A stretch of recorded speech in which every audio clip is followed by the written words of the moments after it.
Hi, this video is for you sixth graders. It's for Wednesday, May 27th. We're in this textbook here. We're talking about, we're in chapter 12, section 2. We're talking about, organisms and ecosystems. Let's get right into it. So the first key word that you're going to see in your Google Doc too, by the way, is biomes. This B word here, biomes. Now, basically, that's a fancy word for an area that has climate and different dirt and different animals. In our world, there's 6 different types, and here's the 6 and where they are. So we live over here. So the purple one is the tundra up here. The red one is the taiga, it's up here too. Grasslands, it's all over the world, the green. The blue is deciduous forest, that's a dry forest. The green is a rainforest, and the yellow is the desert. If you look at where we live, we have a little bit of this and a little bit of that in America. We have green, yellow, red, and blue. You also notice that the purple is usually closest to Santa Claus up here in the North Pole. That makes sense, that's where the snow is.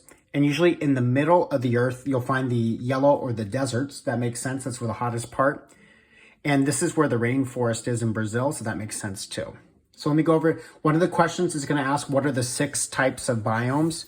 So the answer is, if you wanna pause the video, it's these 6, the tundra, the taiga, grasslands, deciduous forest, which is a dry forest, like a big bear forest, rainforest, and desert.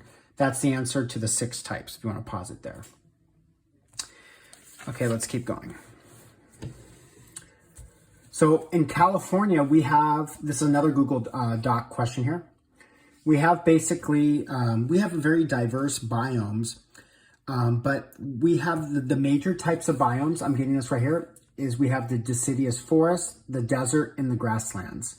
So the question is asking, what are the 3 types of California biomes? It's these 3 things here.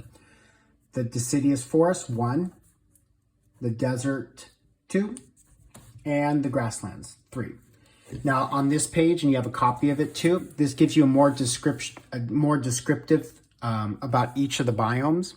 It tells you what the water looks like, what the ground looks like, and what other animals live there. So let me zoom in so you can at least see the pictures.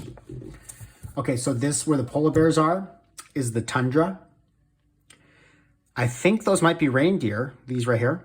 That's the taiga, and it's not the rapper Tyga. I know, it sounds the same.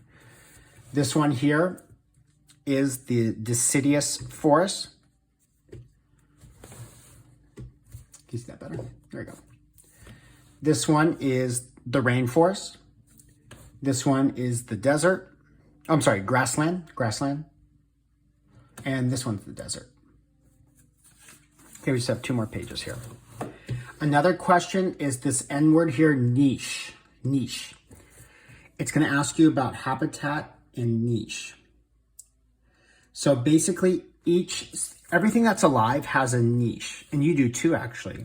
It's how it obtains food and shelter and cares for its young and avoids danger. Your niche is like your space, how you do things. So humans' niche would be, we live under a roof, we get food and we cook it ourselves, usually from a store, fast food, or a restaurant. And how do we care for our youngs? You know, lovingly, with a diaper and with love and with care in a crib. And how do we avoid danger? We don't speed when we drive. We avoid using drugs or having weapons, stuff like that. So animals have a niche as well too. And this page talks about what their niches are. And then this is another Google Doc question. Sadly, humans have had a negative impact on animals. So perhaps the species hunted too. So one thing that humans have done to hurt animals is we hunt them too much to extinction, or has its habitat destroyed. So say if we want a nice new mall or stores or parking lot, we dig up the ground and make it flat. Well, there's animals and bugs that live there, and plants. So when we do that, basically those animals, bugs, and plants go homeless and they have to live somewhere else. That's a problem.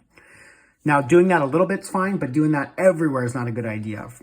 Human activities can impact population size and therefore affect entire biomes. So here's the last example for this video today. For example, if people did not allow fires to burn in charcoals, there would be no young pine trees. The animals would not have the trees for food, shelter, and space. So what we do does affect humans, and it affects animals, plants, and bugs too. So we got to be careful and take care of what we got. Hope this video helped you, and we'll see you next time.